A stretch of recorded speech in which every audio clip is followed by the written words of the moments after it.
Top 5 units you don't want to miss out on in Dokkan Battle.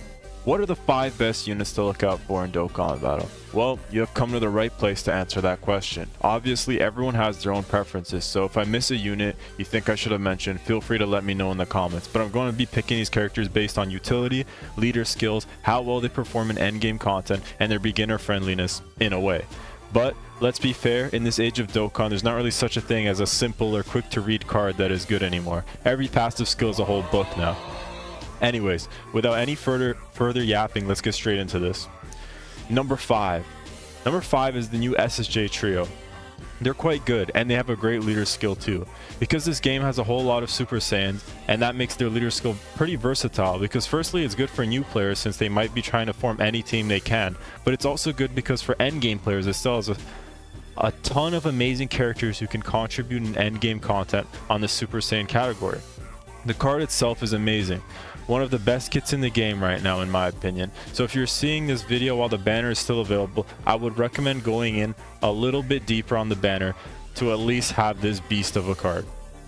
Now, number 4, Orange Piccolo. If you haven't heard of this goat disguised as a Namekian, I'm about to put you on a card that is almost unkillable. He fits on so many teams, he has an amazing leader skill, and his defense is still one of the best in the game to this day. He stacks up attack, defense, and ki by being attacked, making him incredibly strong on both sides of the field, and he even has a giant form to bail you out of tough situations. Just an all-around unit that contributes in every way possible. He even heals you and becomes even tankier after receiving 7 attacks. Just an absolute beast. He has it all. I don't see him going anywhere for a long time. A great card to invest in. Also, honorable mention is Jr. or the World Tournament Piccolo. He's also an insane tank and has a giant form. He's also got great offense. Personally though, I don't like villain teams, so that's why he doesn't get his own spot. He fits on a few phenomenal teams including Earthbred Fighters, which automatically makes him even better and is worth picking up if you can get him. Number 3, LR Bulma. Need I say more? It's LR Bulma.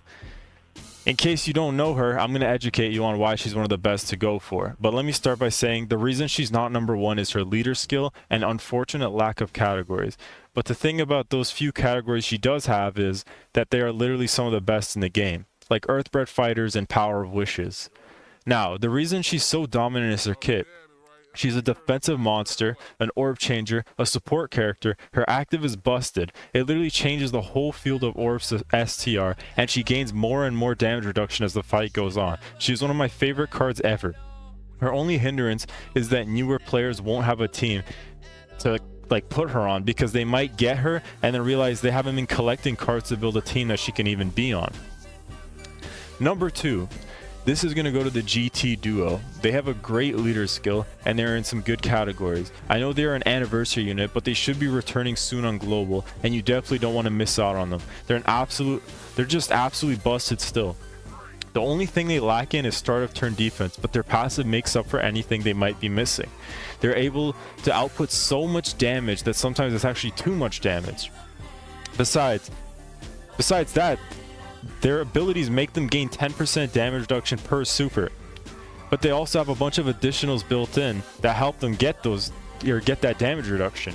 Then they have their unique revive feature that you have almost full control over. They turn into a Super Saiyan Vegeta with company, who basically is a glass cannon. When he dies, Goku throws a super powerful spirit bomb and then revives back into the duo with full HP. An all-around great card, and it's super useful. Just make sure to get them when you can. Now, before I tell you number 1, I'm going to give you some honorable mentions, which are Godku, Full Power SSJ4 Goku, Trunks and Vegeta, and I'd also say the recent Worldwide Celebration Vegito and Zamasu. But I think I might make a separate video for these cards since they're amazing in their own right, and there just isn't enough time to explain all of their kits and how great they are right now. Now, number 1, the GOAT, the 23rd World Tournament Goku. This is my favorite unit right now. I used to sleep on him so hard, but then I became aware of his amazing power. Yes, there's a little luck in his kit, but let me just say his leader skill mixed with his stacking and nullifying and built-in additionals that are effective against all types show his absolute dominance, especially in this meta of hard content. He can get a defense stat of over 1,000,000, and he even has a guard in his kit.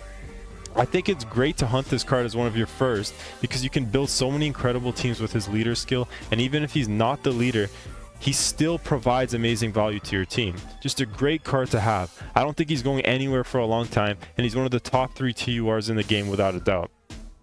Anyways, guys, that's about all I have for this video, but I think I'll be doing multiple parts to this type of video and possibly going more in depth with some of the explanations if you guys want that. So make sure to let me know in the comments. But thank you guys so much for watching, and please consider subscribing. I'm getting close to 100 subs, and it would really mean the world to me if we could hit that goal before the end of the year.